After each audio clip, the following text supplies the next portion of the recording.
Hello and welcome to this edition of Talk to Al Jazeera. I'm Ghida Fakhri in New York. Our guest today is the Libyan leader, Colonel Muammar Gaddafi.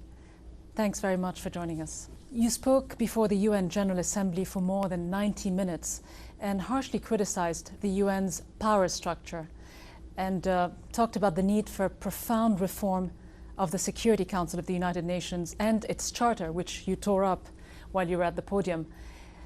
The UN Security Council reform has been an issue of debate for many decades. Do you really think that the permanent 5 Security Council members will now relinquish their veto power? They gave themselves this right. We did not give them this right. That is dictatorship. That is illegal. How can people give themselves the right to cancel UN decisions? How can 190 nations take a decision that would later be cancelled by a Security Council permanent member? This is unacceptable. If they do not want to cede their seats, let them have a Security Council of their own, made up of 4 or 5 members, and use their veto right against each other. But we cannot take this situation any longer. We will establish a new Security Council. These 4 or 5 veto-yielding members might find themselves left alone. You criticized the Security Council and you even called it the Council of Terror, yet Libya is a member of the Security Council. Isn't there a contradiction there? And don't you think by being a member of that council, you are in fact an accomplice to many of its actions or lack thereof in many cases? This is routine, to have Libya assuming its role in the Security Council. Now the Security Council and the United Nations are subject to indictment. That is why I did not attend yesterday's Security Council session, or the session held on September the 24th. I did not attend this session because I said what I think of the Security Council. It was not convenient to attend this session. It was attended by a Libyan delegate. What statement, though, were you trying to make by not attending that Security Council meeting? Because you were quite positive about the President of the United States. You even called him your son at one point and the son of Africa. And yet you refused to attend this council meeting that he chaired. When it comes to the Security Council, my opinion is very clear. From now on, I do not accept the Security Council.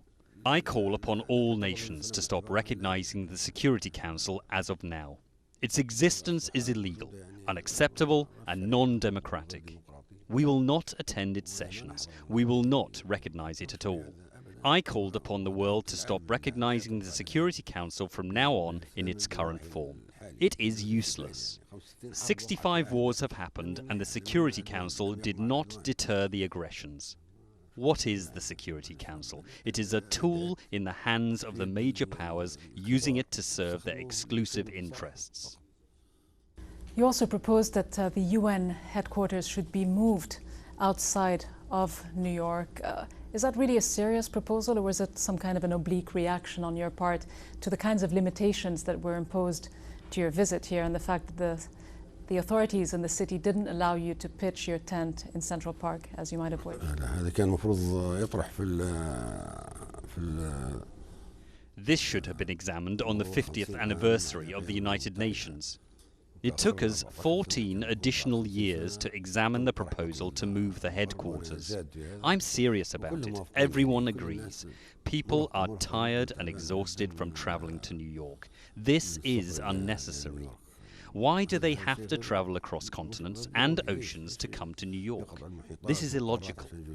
It started in 1945, but why should it continue until now? People need a headquarters in a central location, like Sirte or Vienna, easily accessible without complicated security measures because the USA is targeted by Al-Qaeda. Sirte or Vienna is not targeted like the USA. Or let us allow the Eastern Hemisphere to have the honor to host the headquarters, as it has been the case for the Western Hemisphere, such as India or China.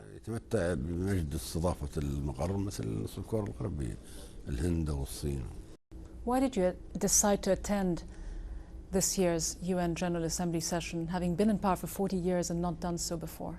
Why now? Why did I attend? It is because I hold the rotating presidency of the African Union.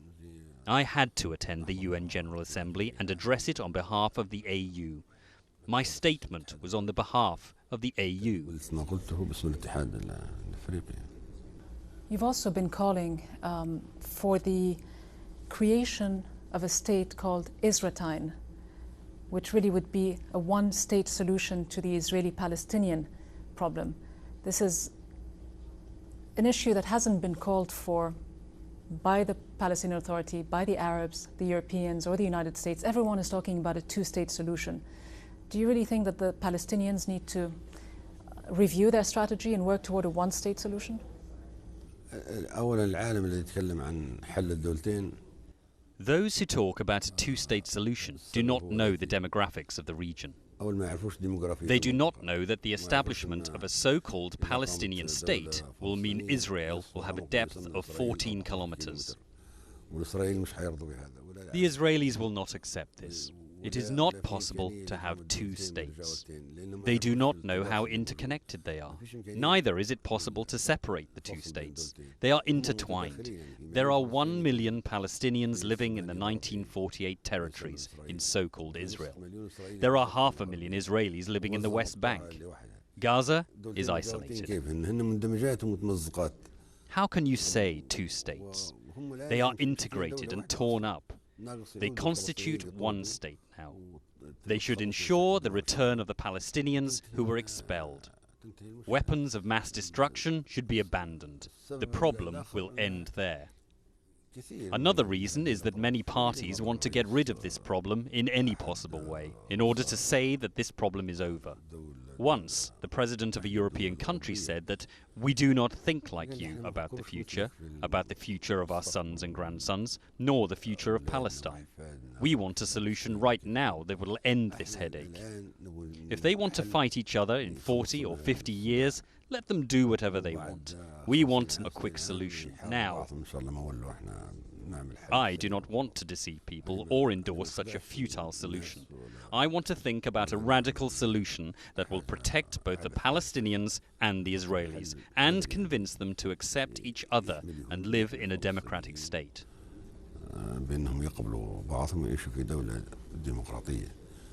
But is it a realistic solution, though? The President of the United States has been calling for two states living side by side. In fact, this time President Obama went even further than his predecessor by calling on Arab states to recognize Israel as a Jewish state, which would have major implications on the right of return for Palestinian refugees and possibly the likely expulsion of 20% of Israel's Arab population.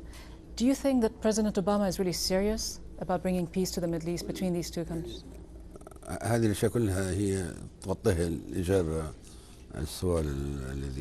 All these considerations clarify my previous answer.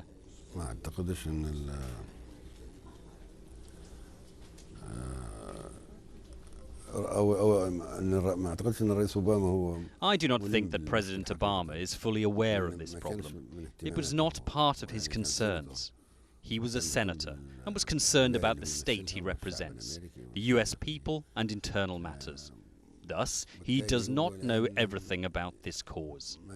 He might be able to understand it in the future. As I said earlier, it is totally impossible to have two states. But Obama does enjoy a lot of goodwill from the international community. You were also praising him during your General Assembly speech. Do you think that he is able to and willing to put enough pressure on the Israeli side to bring about that kind of long-lasting peace between the two?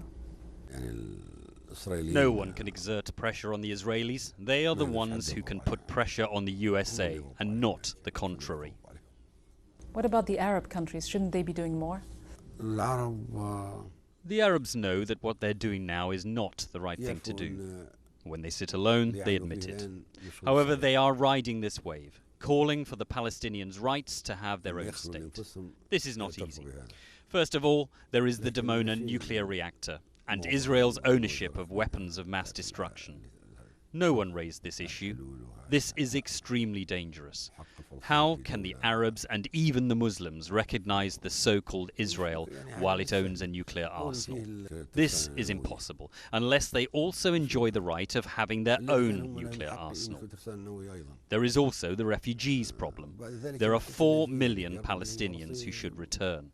This is the basis of the problem. How concerned is Libya about Iran's nuclear program? Because there have been claims made by the United States recently that many Arab countries in private have said to them that they are very concerned about Iran, and which leads them to believe that some Arabs feel more concerned about Iran's nuclear program than they do about Israel's proven nuclear arsenal. Is that the case? This is a reality. The Israelis consider that if Iran keeps its nuclear weapons, it might use them against them. Arabs, or some Arabs, sometimes expect that the Iranians might use these weapons against the Arabs, based on the sectarian divide between the Sunni Arabs and the Shiite Persians. They fear the expansion of the Iranian Revolution, the Islamic Revolution, or the Islamic Caliphate, or Persians' ambitions in the region. This is what Arabs say, especially in the Gulf region. But do you think they should be concerned about Iran? If this is what they think, they will definitely be worried. In all cases, it is dangerous to have Iran, the Arabs, or Israelis owning nuclear weapons. It constitutes a danger for everyone, and we should face it. It would be even more dangerous if one party owns nuclear weapons and the second one does not. This is a danger threatening the peace and safety of the region. Let me turn to another file that has been very much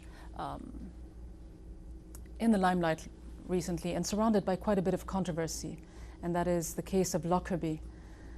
The Security Council put Libya under sanctions in the aftermath of the blow-up of a Pan Am flight over Lockerbie in Scotland.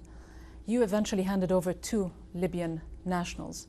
One of them, Abdel Basit Ali al-Megrahi, who was convicted for life, was recently released on humanitarian grounds. He always maintained his innocence, yet he was convicted for this crime. In 2003, you wrote to the UN accepting responsibility for the actions of Libyan officials, and you paid $2.7 billion in compensation. In 2007, though, the Scottish Criminal Cases Review Commission concluded that there might have been a miscarriage of justice. Even though al-Megrahi has been released, will you still appeal? Do you still feel that he, and by extension Libya, and yourself, Colonel Gaddafi, were on trial and were unfairly convicted? The Lockerbie problem is over, at least from the legal point of view. It is over and part of the past.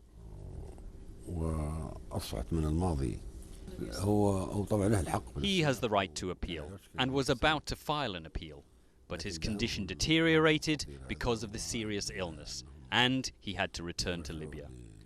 It seems that his return to Libya blocked the appeal. But would you like to see the case appealed? Do you still believe that Libya, at least in the court of public opinion in the West, has been unfairly convicted?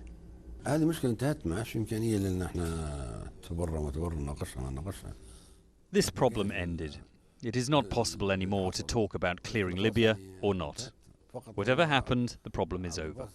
Abdul Basit was the only person who had the right to appeal to the European Court.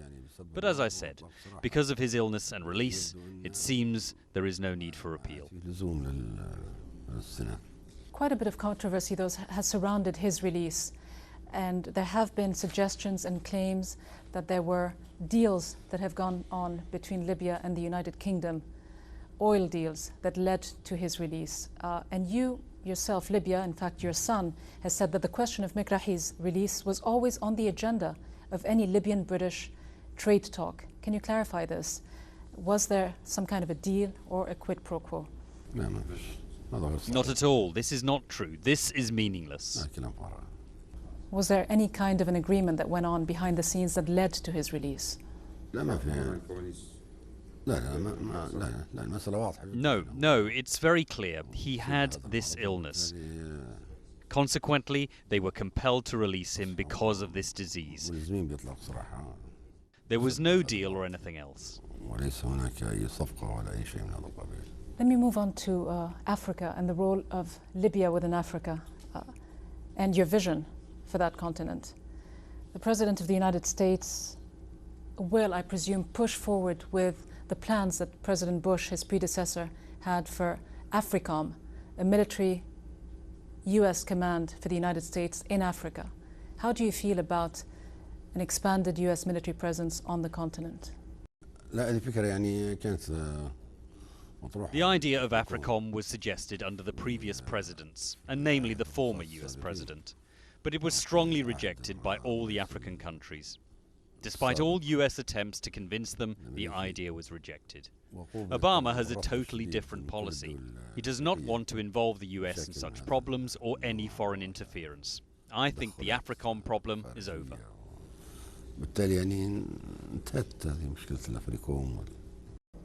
Do you believe that Obama will not pursue the same policy and in fact pursue this idea of having AFRICOM on African soil? And as Libyan leader and as chairman of the African Union, would you welcome such a move? How would you feel about this?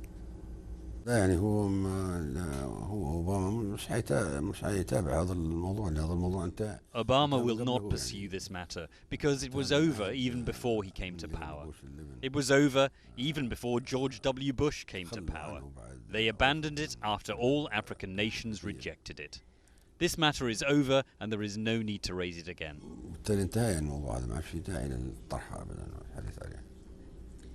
You've been in power for 40 years now, which is a very long time. Aren't you tired? I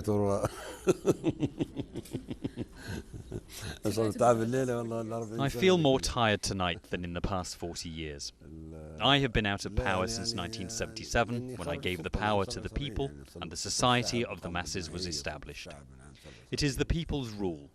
I was not assuming political or administrative burdens. The reason is that I have been out of power since 1977, when I gave the power to the people. The administration is managed by the popular committees. Politics is managed by the popular congresses that comprise all the Libyan people. Libya is self-managed by the people, the popular organizations and the popular committees. This is a direct popular democracy. The burdens fall on the people, not on me.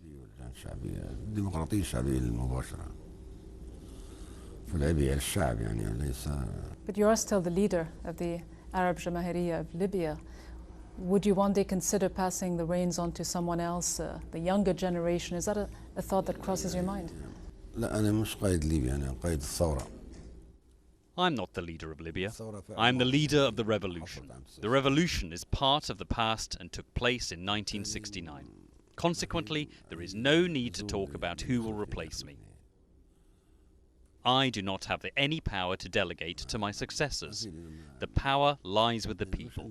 This idea is irrelevant.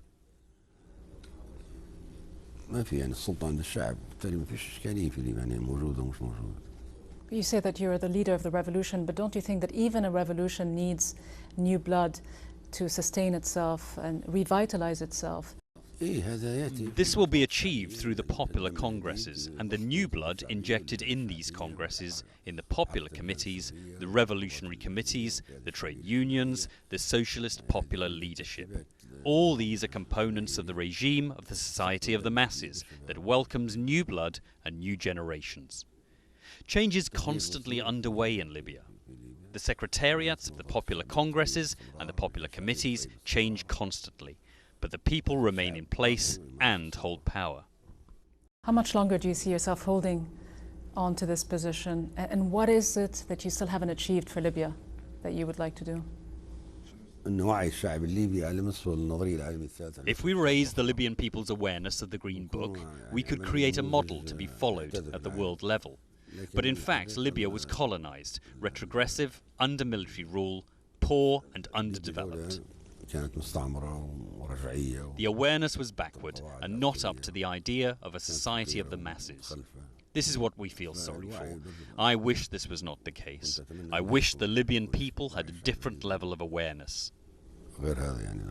Should this kind of regime be submitted to another people with a high level of awareness and culture, it could have been a model to be followed by the world.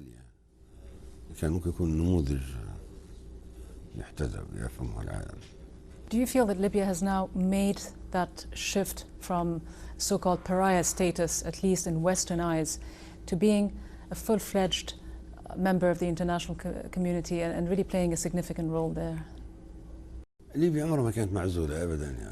Libya has never been isolated. If it was boycotted by the major powers, they say it was isolated. Libya enjoys diplomatic relations with all countries of the world, except the USA, after relations were severed. Britain severed its relations for a limited period of time and then resumed them. All financial and commercial relations, travel, etc., with all countries are good. The only thing that has been unjustly and oppressively imposed on Libya was the air embargo. But the air embargo disappeared later on because the countries were reckless about the Security Council decisions that became unjust, deceitful, and of double standards. That is why some countries abandoned the decision to impose an air embargo on Libya. This is what happened.